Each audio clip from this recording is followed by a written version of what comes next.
Hei folkens, velkommen til kanalen vår.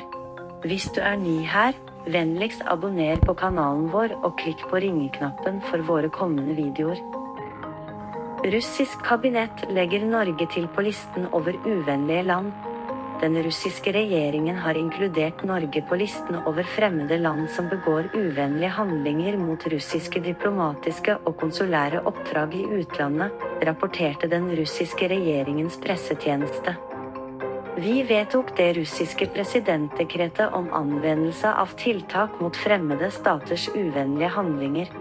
Dekretet fastsetter restriksjoner, opp til et fullstendig forbud, på muligheten for uvennlige land til å ansette ansatte til sine ambassader, konsulater, representasjonskontorer av statlige organer og statlige institusjoner blant personer bosatt i Russland, heter det i uttalelsen. I tillegg til navnene på de aktuelle uvennlige landene, angir den russiske regjeringsgodkjente listen det spesifikke antallet russiske innbyggere som diplomatiske oppdrag fra uvennlige land har rett til å ansette. Så, i henhold til den nye ordren, Norge tildelt en grense på 27 ansatte, påpekte kabinettet.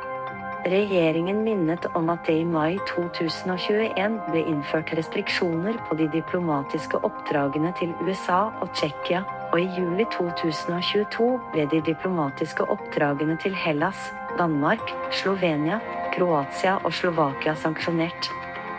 Listen godkjent av regjeringen ikke endelig og kan utvides, tatt i betraktning de pågående fiendtlige handlingene fra fremmede land mot russiske oppdrag i utlandet, understreket det russiske kabinettet.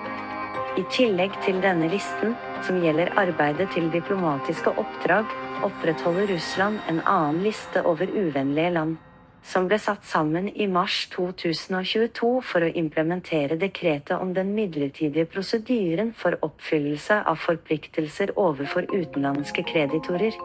Det inkluderer USA og Canada, EU-land, Storbritannia og dets oversjøiske territorier, Ukraina, en rekke andre europeiske land, Japan, Sør-Korea, Australia og andre stater og territorier som støttet antirussiske sanksjoner.